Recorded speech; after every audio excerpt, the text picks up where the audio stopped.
Good morning. Good morning. I chose to request to be able to speak on this day because it is a special day in spiritualism. For the first thing, it's happy birthday to Andrew Jackson Davis, who passed to the spirit world in 1910.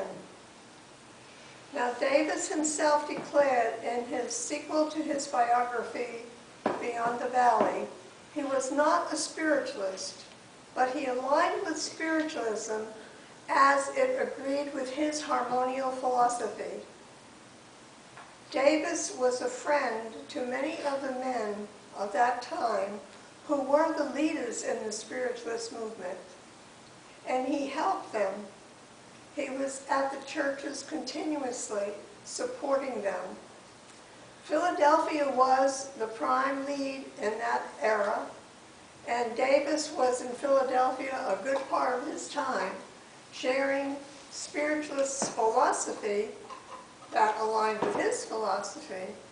And so today we like to again say to him, a happy birthday out there somewhere. Today is also a special day because it is the day that we celebrate the science of modern spiritualism. You know, we say we are a science, a philosophy, and religion. We were a science first because it was by the Raps in Hydesville on March 31st, 1848, that we became aware of spirit communication. Not that it hadn't happened many years ago and amongst the ancients, but it was a new revival that took place at that time. So, what is interesting, right after 1848, the men started getting together in groups and promoting spiritualism. But, although they were very vocal, women were not allowed to speak. That was the day and the age. And so they were not even allowed as mediums to be in the same room. The philosophy of spiritualism was predominant. And so the mediums had to rent their own hall to demonstrate the communication with the spirit side of life. Now, we think in this day and age we have rules and regulations. Well, what do you think of those apples? Time has passed. The phenomena continued to grow, and so did the philosophy. And man became more aware of a way of life that, when attuned with the spirit, became much easier. And they began in those days to teach the natural law, the laws of the unseen God. At that time, the early 19th century, I'll just mention a few of the men that were extremely important in the science of spiritualism. And the first one I'd like to mention is Edmund Gurney. And I would quote him as he said, quote, "Is there an unexpected region of human faculty transcending the normal limitations of sensible knowledge?" And that was the question upon which he based his search. He began to investigate that science, and he was persistent. He never let up. He kept searching. And then there was F.W.H. Myers, which always stands out among the students of spiritualism as they learn of these different people. You know, we all become attached to people here on earth, and likewise, we also select those from the spirit side of life, or those early pioneers that we can align with and that we feel comfortable with. So Myers is always important to the student. And his ideas were about the subliminal self and the influence that that subliminal self had on the way of life and the path that one walked today. He co-authored Phantasms of the Living in 1886. But of that book, he only did the introduction and the conclusion. He said, let the rest of them tell the story. I'll close with the facts. So he was also a pioneer that believed, as Warren Chase taught us, tell it like it is. And he did just that. Another gentleman who was very important in those early days of the science was Henry Sedgwick. And he was a philosopher, and he was drawn into the area of the scientific legitimacy of spiritualism, primarily investigating Palladino, and she was one of the most famous and most investigated mediums of all times. And they claimed they caught her in fraud. They claimed she wasn't in fraud. They claimed she was the best. They claimed she was the worst. So to every man's feeling, you choose what you like and how you accept it. Another scientist that's name always rings a bell when we talk of the science of spiritualism is Sir William Crookes. And he was the one who introduced the study of parapsychology. So that which today is so prominent is nothing new. It was way back in the beginning. He was convinced and claimed that genuine evidence of spirit communication began with the Society of Psychical Research in England, and he was an Englishman. And then one of the people, one of my favorites too, is William James. If you are familiar at all with William James, and if you're not and would like to know a lot about his philosophy, Susie Smith wrote the book. And the title just went out of my mind. But anyway, I'll get the Book of James. What else would it be? So anyway, we have these people that were really the important people in the beginning in the science and promoting that phenomena which we today know as spirit communication. And there was many means of that phenomena being created in those early days. As we scan the progression of spiritualism, the first person that comes to my mind is Judge John Edmonds. And the reason he comes to my mind as the first is because he started the first home circle in New York in 1851. And it was his humble beginning that got circles formed in houses all over the United States. So he was important in bringing these studies of the science of the phenomena of spiritualism to the people and demonstrating it by holding seances in his home. The evidence in the heyday of spiritualism, as they call it, started in 1852. And as one of the sciences, Jonathan Coons is the man who first constructed a megaphone, which he called the spirit box. And then it became known as the trumpet. And those of you that have been around spiritualism, you may not have seen one rise, but you have seen one sitting in somebody's living room, in a corner, on a table, and always available during our sittings. The spirit cabinet was also introduced at that time by the Davenport brothers, and they developed this cabinet for the purpose of harboring all the energy together with the medium to make the medium more effective by being able to communicate with those on the other side of life. And one of the men that we always remember as students of spiritualism is Dr. Robert Hare. And why do we remember him? We remember him because he set out to disprove everything that was going on from a scientific viewpoint. He studied, he investigated, and he looked at all the phenomena.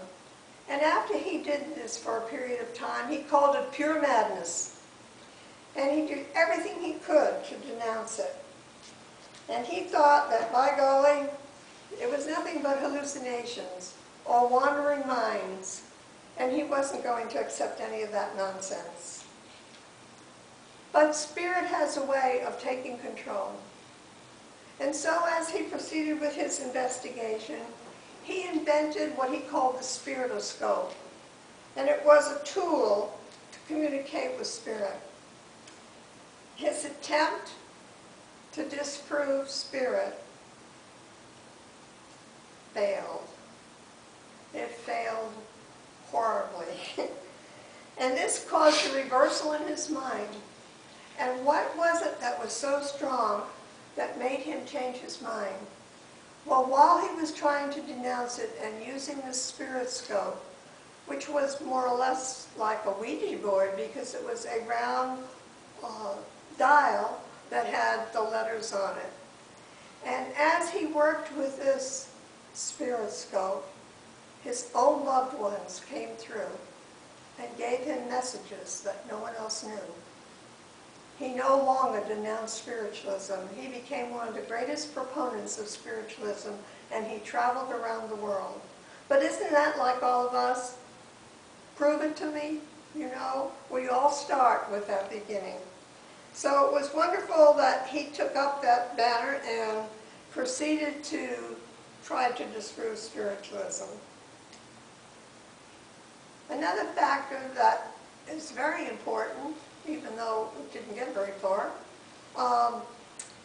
back in 1854 and 1855, these men got together and they proposed a petition to the 33rd Congress of the United States asking that they review and investigate the science of spiritualism, to which they got a roaring laugh, and it never was taken up. In 1882, the Psychical Research Society in London was created, and that was the group of scientists, some of the ones that I just mentioned in the beginning. And they came together, again, holding seances to investigate the science.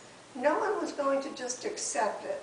They wanted to know the ins and outs and the hows and the whys.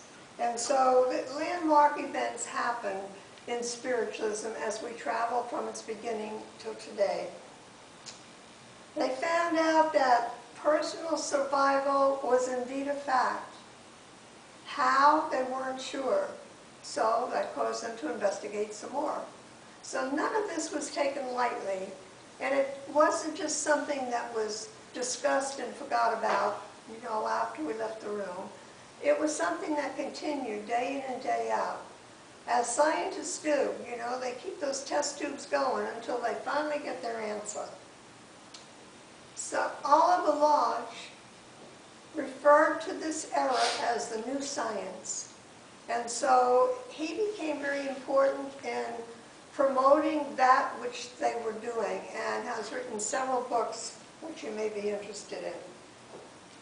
Dr. Galley, who was also a scientist, said that this study and this investigation was the most complex thing that ever came before his eyes.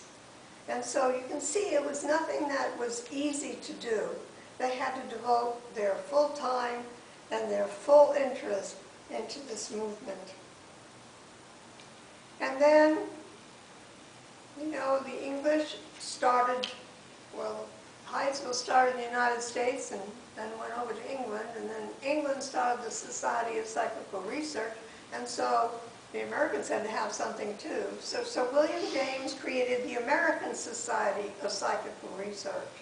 And then they both worked together, spanning the ocean, working on these different aspects of the phenomena of spiritualism. Through the years, complacency took place. You know, it was proven. It became very popular during the World War when all those people were getting killed, the First World War. And so people were coming to mediums because they were wanting to contact those loved ones that had passed on. So spiritualism had a strong hold from the time it began right up into the time of the First World War. And then we move along in time, and around the mid-30s, we first hear of a man by the name of Edgar Cayce. And while Cayce was not a spiritualist, Cayce was able to go into the higher state of consciousness and retrieve information, both items of the physical nature, and items of healing. And he became known as the sleeping prophet because he would go into that state and he would give what he was given. For more than 40 years, in that going in that unconscious state off and on, he gave psychic readings to thousands. He diagnosed illnesses. He revealed past lives, which some don't believe in. He offered prophecies and things to come. And today, the Casey Foundation proudly waves its banner at its headquarters in Virginia Beach. And if you ever go up into Virginia and you have the time, don't miss visiting the Casey Foundation. It's phenomenal. And then as time moved along, we find at Duke University, Dr. J.B. Rhine and his wife. And he went into the study of ESP, extrasensory perception. And that was his beginning. They investigated all of the phenomena that we know as spiritualism today. And he founded the branch of science known as psychology. So you can see that all of these people were so dedicated, they all did something that was a lasting effect for humanity, right up into our times. Their work continues by others today who continue to investigate. We do have some scientists in spiritualism today, and they are active, and they are working constantly on improving the communications. I always have all these wonderful notes if I just followed them. The scope and the missions have broadened immensely as we're going along into the study of consciousness. So let's jump forward in time again. And here we are as spiritualists, becoming more psychically aware of information in the field of independent voice. You know, we don't hear much about that. But today, or I should say within the last 7 or 8 years, people have again started to investigate independent voice. An independent voice is nothing more than a voice being heard in the air. Where it comes from or how it gets transmitted is what they're researching. Of course, they know where it comes from, but how it transmits so that it can be heard. You know, it's nice for me to hear spirit speak in my ear, but it's nicer when the whole group can hear it. And so independent voice is quite important. And the other phase that is becoming very prominent in study is electronic voice. And that is where you put on a recorder, and then you have a white noise effect, whether it be running water or whether it be another type of recorder that you can squeak up into a high frequency. But it's called white noise. And during that white noise, spirit can break through. And so this type of phenomena is becoming more into the investigation today. There are groups all over the United States that sit, just like they did years ago in the seance room. Today they sit for electronic voice. And if you have never heard it, believe me, it's phenomenal. I'll just share something personal. About 3 years ago, a friend of mine was telling me about the spirit box. And like anything that's new and that I don't know about, I don't accept it. I have to investigate it. And so I was invited to these women's house for dinner and then for a session with the spirit box. And when we sat down at the table and she had the recorder on and the white noise going, she asked me to send out to my spirit loved ones or whomever I wanted to hear from. And I said to her, I have done that all week. I wanted to be sure they were here. So, as we sat at the table listening to this racket coming through, I said, my dearest friend was Shirley Smith. And Shirley passed on 3 years ago. And the morning she passed on, her daughter had said that night, if she goes during the night, she will not awaken me. But in the morning, I got up and I was fixing my coffee and my phone rang. And I thought, that's unusual so early in the morning. And I picked up the phone, and Shirley said, "How you doing?" And she just laughed hilariously. And I thought, wow, she's revived. She was feeling so bad, you know, they were thinking she was passing. An hour later, I got a call from her daughter, and she said, "Mom passed at 4 a.m. this morning." I thought, was I hearing things, or did that really happen? Anyway, the night I went for this spirit box session, I asked Shirley if she was there. And she said, "Where do you think I would be? You asked me to come." And I thought, these people don't know Shirley. There's nobody else in this house. Must be Shirley. I said, "Shirley, if it's really you, tell me what we did as soon as I got to Lilydale each summer." And she said, "And I've got a Bloody Mary in my hand. When I would get to Lilydale, we would go to Jamestown, which is 40 miles away, because we didn't want anybody to see us having a drink. Nor did we want anybody to hear our discussion, because we would sit over one tall Bloody Mary for 3 hours, catching up on everything that went on all year." So I said, "I really want to be sure it's you, Shirley." And she said, "Who the heck do you think it is?" And laughed again. Well, I said, "Okay, I'm going to let you go because there's someone else I have to speak to if she's available." My niece had been killed in a car accident in December. This was March. And I said, "Karen, are you there?" Dead silent, except for the noise. And just as I was going to speak again, she said, "I'm here, Aunt Marilyn." Very weak, because she still was in her process of adjusting into the spirit world. And we had also a proof of conversation. I asked her the date of her wedding, and she said, "Well, you were there." And I said, "I need to know the date." And she said, November 11th. So I know you can communicate with spirit through electronic voice. And once you hear it, you'll never ever doubt it for sure.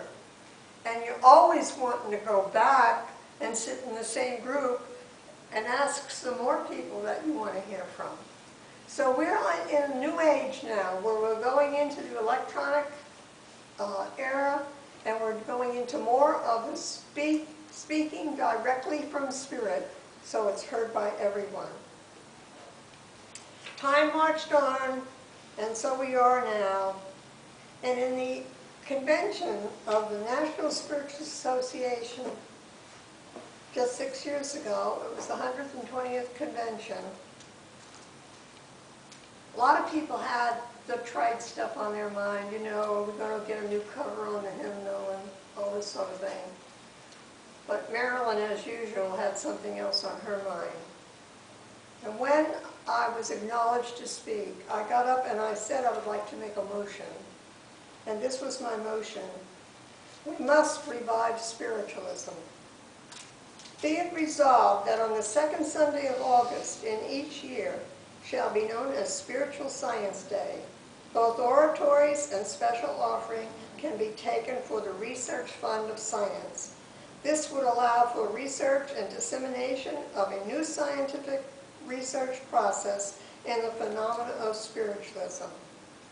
Unquote. It was unanimously voted in. So today, in all of the NSAC churches and all of the other churches that we have told about what we did, spiritualism is being recognized as a science. The history of modern spiritualism can be found in many books, but if you really want the facts, I would tell you the one book that I'd recommend is by Ernest Thompson. It's Spiritualism and Its Scientific History. And the other one is by Professor Hare, Spiritualism Scientifically Proven. And if you want to get more current, because those things were done back in the earlier days, you can go to your website and look up Dr. Gary Swartz. He's at the University of Arizona, and he is doing all the modern day research into spirit communication.